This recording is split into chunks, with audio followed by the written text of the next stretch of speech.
तो आइए आज हम लोग क्लास 12 के भूगोल के कुछ महत्वपूर्ण प्रश्नों पर चर्चा करेंगे जो आपके आने वाले बोर्ड परीक्षा के लिए काफ़ी महत्वपूर्ण है और आपके बोर्ड एग्जाम में बार बार पूछा भी गया है। तो इसलिए आप लोग इस वीडियो को पूरा ध्यान से देखिए और इस वीडियो के अंदर हम आपको जो भी समझाने का प्रयास करेंगे आप लोग उसको एक बेहतर तरीक़ा से समझने का प्रयास कीजिएगा। देखिए वह प्रश्न है कि उत्प्रवास और अप्रवास में अंतर क्या है। ये दो क्वेश्चन आपके बोर्ड एग्जाम में बार बार पूछता है कि उत्प्रवास और अप्रवास में क्या अंतर है। तो देखिए उत्प्रवास किसको कहेंगे?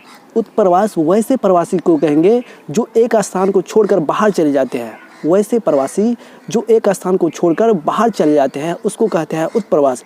इसको इस तरह से भी लिख सकते हैं कि जब कोई व्यक्ति एक देश को छोड़कर दूसरे देश में चले जाते हैं तो वैसे व्यक्ति को कहते हैं उत्प्रवास। और अप्रवास किसको कहते हैं?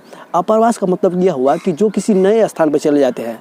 वैसे प्रवासी जो किसी नए स्थान पर चले जाते हैं उसको कहते हैं अप्रवास।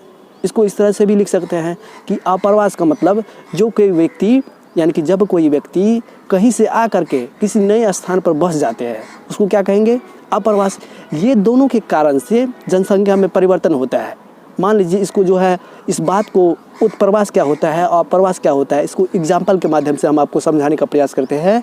जैसे कि देखिए कोई व्यक्ति इंडिया से नेपाल जाता है तो जो व्यक्ति इंडिया को छोड़कर नेपाल जाता है तो वैसे व्यक्ति को कहेंगे उत्प्रवास।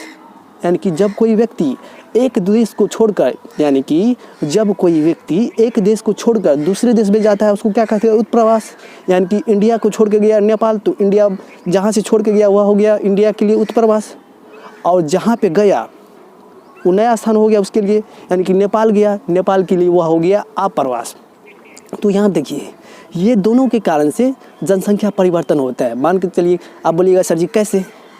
इंडिया को छोड़ के गया तो इंडिया में क्या हो गया? जनसंख्या कम होगा ना।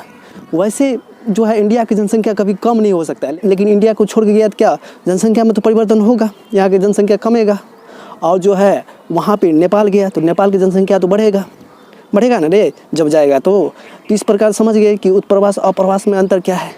अब बात समझिए कि ये उत्प्रवास और अप्रवास होता क्या है, यानी कि क्यों मतलब कि कोई व्यक्ति एक स्थान से दूसरे स्थान जाता है कि मतलब कि नए स्थान पर क्यों जाता है, एक देश को छोड़कर दूसरे देश में क्यों जाता है।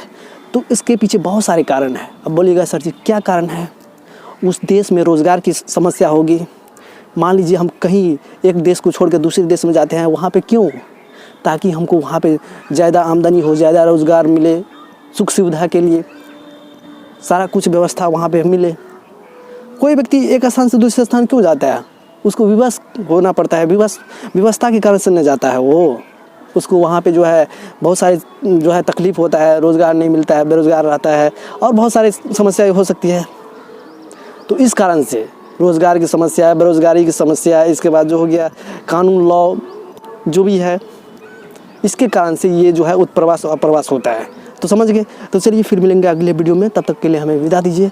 आप लोग जो है ना इन सारे क्वेश्चन को बढ़िया तरीक़ा से देखिए, पढ़िए और उसको बढ़िया तरीक़ा से याद कर लीजिए ताकि आने वाले बोर्ड परीक्षा में आप लोग बढ़िया तरीक़ा से लिख लीजिएगा। तो चलिए फिर मिलेंगे अगले वीडियो में। जय हिंद, जय भारत।